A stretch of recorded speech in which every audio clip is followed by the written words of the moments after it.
আসসালামু আলাইকুম। সবাই কেমন আছেন? আশা রাখি সবাই অনেক বেশি ভালো আছেন। আজকে কথা বলবো এমন ৫ টা লাইফ স্কিল নিয়ে যেগুলো হয়তোবা আমাদেরকে স্কুলে শেখানো হয়নি। এই লাইফ স্কিলগুলো যদি আজকে আপনাদের থাকতো, তাহলে হয়তোবা আজকে আপনারা জীবনে আরও এক ধাপ আগিয়ে থাকতে পারতেন। তো চলেন জানা যাক সেই স্কিলগুলো কী, কী? Number 1, time management.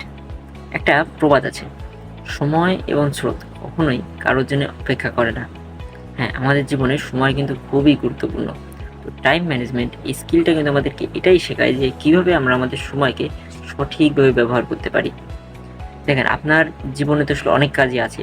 দৈনন্দিন জীবনে আমাদের অনেক কাজই আছে। আপনি কী করতে পারেন? আপনি রাত্রিবেলা ঘুমানোর আগে অথবা সকালবেলা ঘুম থেকে একদম ওঠার পরে মোবাইলটাকে চেক না করে বা আলতু-ফালতু কোনো কাজ না করে মনে হচ্ছে টু ডু লিস্ট বানায় ফেলবেন। সেখানে কী, কী থাকবে? আপনি আজকের দিনে বা যেদিন আপনি টু ডু লিস্টে লিখছেন সেদিনে আপনি কী, কী কাজ করবেন? সবথেকে গুরুত্বপূর্ণ কাজ, তারপরের গুরুত্বপূর্ণ কাজ, তারপরের গুরুত্বপূর্ণ কাজ। এইভাবে আপনি সাজায় নিবেন। সাজায় নিয়ে দিনে সেই কাজগুলো পরপর করতে থাকবেন। এতে আপনার সময় অনেকটা বেঁচে যাবে। Number 2, money management. আচ্ছা, আমরা তো কম বেশি সবাই আয় করি। কিন্তু টাকা সঠিকভাবে ম্যানেজ করতে পারি কি?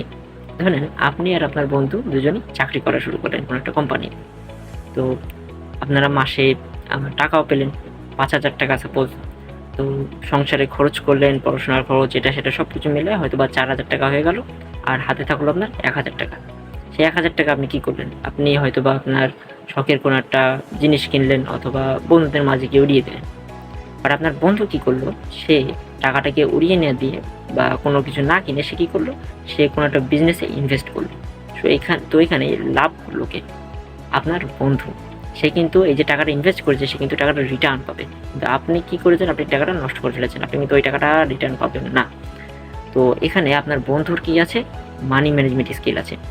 তো আচ্ছা, আমি কিন্তু এই বিষয়টাগুলো জাস্ট বোঝানোর জন্য বলেছি। ঠিক আছে? ইনভেস্ট করার বিষয়টা আসলে এতটাও ইজি না। তো আমি জাস্ট বিষয়টা বোঝানোর জন্য বলেছি। টাকা আসলে সঠিকভাবে ম্যানেজ করার যে স্কিলটা এটা কিন্তু শেখায় এই মানি ম্যানেজমেন্ট স্কিল। তো এই মানি ম্যানেজমেন্ট স্কিলটা শিখে ফেলুন আজ। Number 3, communication and network skill. আচ্ছা, প্রথমে বলি কমিউনিকেশন স্কিল নিয়ে। ধরে নেন আজকে আমি আপনাকে একটা স্টেজে উঠিয়ে দিলাম।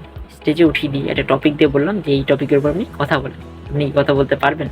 আচ্ছা, ধরে নিলাম যে আপনি কথা বলতে পারছেন। তবে কথাটা কি সাবলীলভাবে গুছিয়ে হচ্ছে? হয়তোবা হচ্ছে না। কেন হচ্ছে না? কারণ আপনি কমিউনিকেশন স্কিলে ভালো না। কমিউনিকেশন স্কিল আমাদেরকে আসলে শেখায় যে আমরা কীভাবে একজন আরেকজনের সাথে কমিউনিকেট করতে পারি। কীভাবে আমরা কথা গুছিয়ে বলতে পারি, সাবলীলভাবে গুছিয়ে বলতে পারি। আচ্ছা, আরেকটা বিষয় নিয়ে যেটা কথা বলবো সেটা হচ্ছে নেটওয়ার্ক স্কিল। আচ্ছা, নেটওয়ার্ক স্কিল মূলত আমাদেরকে শেখায় যে আমরা কীভাবে আমাদের নেটওয়ার্কের পরিধিটা আরও মানে বাড়াতে পারি। দেখেন, আজকে আপনার আসলে উচিত অনেক মানুষের সাথে মেশা। কখন কাকে কোন কাজে লেগে যায় এটা কিন্তু আসলে কেউ বলতে পারে না। হয়তোবা আজকে আপনি যার সাথে মিশছেন আগামী ১০ বছর পর হয়তোবা সে আপনার কোনো একটা উপকারে লেগে গেল অথবা আপনি তার কোনো একটা উপকারে লেগে গেলেন। মানুষ তো আসলে মানুষ এই জন্যই, তাই না?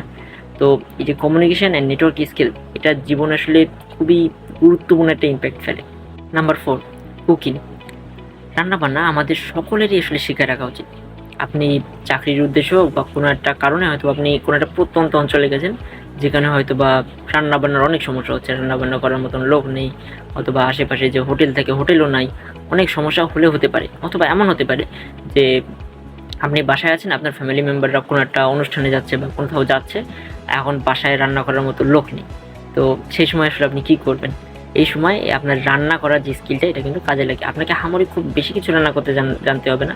বেসিক কিছু জেনে রাখতে পারেন, যে কোনো সময় আসলে কাজে লেগে যেতে পারে। Number 5, basic home repairs.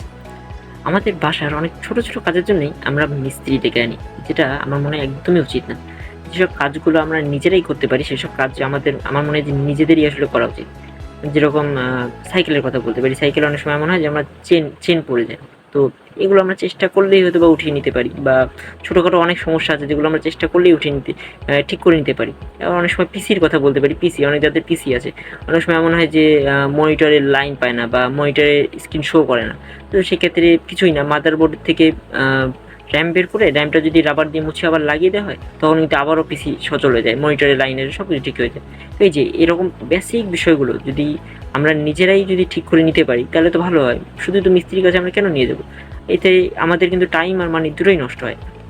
তো তো নিজেরাই যদি আমরা বেসিক বিষয়গুলো, হ্যাঁ যদি খুব বড় বিষয় হয় তাহলে অবশ্যই মিস্ত্রির কাছে নিয়ে যেতে হবে, নিজেরা চেষ্টা করতে গেলে দেখা হলো একেবারে নষ্ট করে ফেললাম, এমন তো করা যাবে না।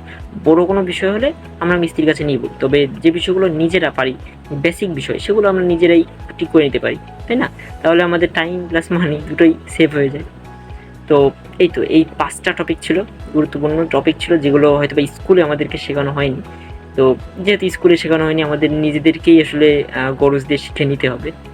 তো এই বিষয়গুলোই আজকে এ পর্যন্তই। সকলকে ধন্যবাদ। আসসালামু আলাইকুম।